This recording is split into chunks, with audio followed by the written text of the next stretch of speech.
For a rational conversation on this subject, we're honored tonight to be joined by a rational person, the former Democratic Congresswoman from Hawaii, Tulsi Gabbard. Congresswoman, thanks so much for coming on tonight. Thank you. So let's just, and it's hard to know what to believe always, and especially now, but let's just stipulate, agree to agree, that it seems likely we could see some conflict between Russia and Ukraine soon. How should we view that? Well, first of all, President Biden could end this crisis and prevent a war with Russia by doing something very simple, guaranteeing that Ukraine will not become a member of NATO. Because if Ukraine became a member of NATO, that would put U.S. and NATO troops directly on the doorstep of Russia, which, as Putin has laid out, would undermine their national security interests. The reality is that it is highly, highly unlikely that Ukraine will ever become a member of NATO anyway. So the question is, why doesn't President Biden and NATO leaders actually just say that and guarantee it? Which begs the question of why are we in this position then? If the answer to this and preventing this war from happening is very clear as day, and really it just points to one conclusion that I can see, which is they actually want Russia to invade Ukraine. Why would they? Because number one, it gives the Biden administration a clear excuse to go and levy draconian sanctions, which are a modern day siege against Russia and the Russian people. And number two, it cements this Cold War in place. The military-industrial complex is the one that benefits from this. They clearly control the Biden administration. Warmongers on both sides in Washington have been drumming up these tensions. If they get Russia to invade Ukraine, then again, it locks in this new Cold War.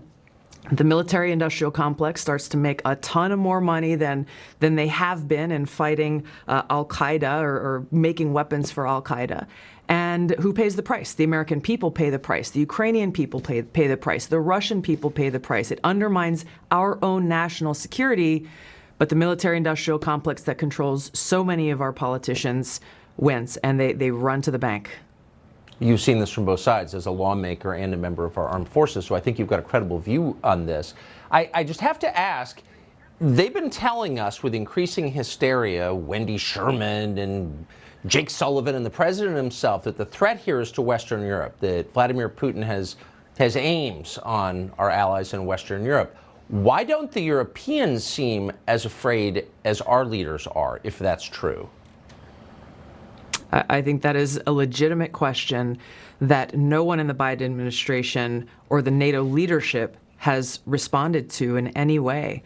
It seems they've forgotten that they are supposed to be accountable to the American people, that they answer to the American people, and yet they have failed to answer this very, very simple question in justifying why we are continuing to send more troops to Europe, why they are continuing to escalate tensions, why they are continuing to push for something in making Ukraine a member of NATO that, again, is highly unlikely to ever happen. And if it did happen, it would undermine our own national security and our own country's interests. There doesn't seem an upside. I mean, no one has been able to explain why Americans should want Ukraine to join NATO. Is there something that we're missing here? Is there some benefit to the United States from having that happen? I've looked at this carefully, Tucker, and I have yet to find any benefit that a political leader has used or could use to justify this to the American people. All you hear is like, well, we have to defend democracy. We have to defend this democratic country of Ukraine. But as you know very well, this current president, shuts down, arrests political opposition, throws them in jail, shuts down TV stations that are critical to him. I have a hard time seeing how President Biden or anyone can say with an honest face, we are defending democracy. And the reason is because our own government has publicly supported these authoritarian actions by the Ukrainian president in shutting down their own political opposition. And it begs the question, this sounds familiar to some of the things that unfortunately we're seeing play out right here at home. I was just about to say, it sounds like their kind of democracy. Tulsi Gabbard, that's about the smartest analysis I've heard, and I really appreciate you laying it out for us. Thank you. Thanks.